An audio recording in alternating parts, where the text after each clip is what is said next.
Did you know that your bank account can be frozen by a credit card company? How does that happen? I'm going to tell you how that happens, and I'm also going to give you some tips on what to do if that happens to you. Okay, so how does it happen? You're in debt, possibly due to credit card, right? You stop paying your credit card, you're now in default, then they sue you, right? And honestly, before I move into what to do and what not to do, if you're subject to having your accounts frozen, I want to encourage you to please go to your hearing if you've been sued. Even if you know that you owe the debt and your position is, why am I going to owe the debt, right? Even though that's your position, which is honorable, please show up, because a lot of times the bank representative, bank attorney will not show up. And that is an opportunity for you to have that lawsuit, that action dismissed. And then you're done with it, at least at that point, right? So let's say that you don't show up because you don't think that it's going to make a difference if you show up or not, or you do show up and the judge grants the creditor an order anyways. The next thing you're going to get from a creditor is what's called post-judgment discovery.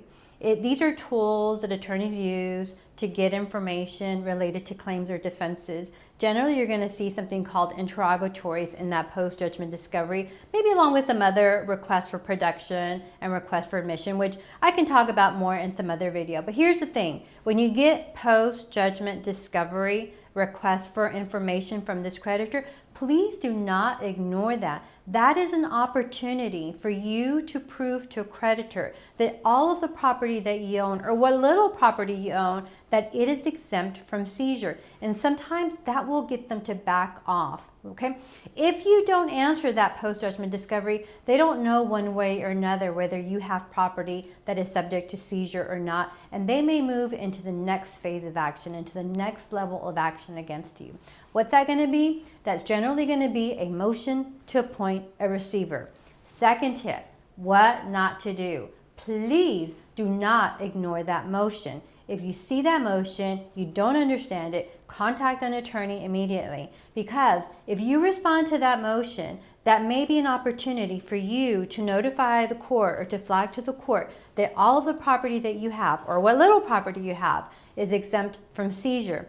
You can also ask the court for a hearing before that motion is granted. If you don't respond to that motion, most likely the judge is just going to automatically grant it and sign an order granting that motion for the receiver. The receiver is a third party that is hired by the credit card company to investigate your assets. The order that the judge signs granting that motion, that is what gives the receiver the power to freeze your bank accounts. So now, if you didn't show up, if you didn't respond to the motion, or the court granted it, even if you filed a response, the next thing that's going to happen is that you're going to learn, probably shockingly by surprise, that your bank account has been frozen. It's generally going to be because you're trying to make a purchase and it doesn't go through, or you get a notice from a vendor that your payment didn't go through, or a utility company, maybe your rent check didn't go through, something of that nature.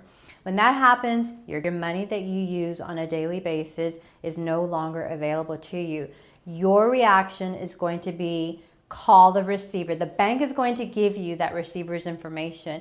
Your reaction is going to be, call the receiver. When you call that receiver, they're going to make you an offer to unfreeze your accounts. They're going to propose a really terrible agreement that will generally require some form of lump payment, and then an agreement to a payment plan, in addition to some fees, in addition to more interest. And most people will agree to that, sign off on that, because they need their money. Please know, this is my third tip, that you need to know that you can protect yourself. If you can spare a little time, you can file what's called a Texas property claim form with the court that signed that order where you were sued. Through that Texas claim form, you can tell the judge, you can inform a judge that your property, your money in the account that's been frozen is not subject to seizure. Once you file that form, the court is supposed to grant you a hearing within 10 days.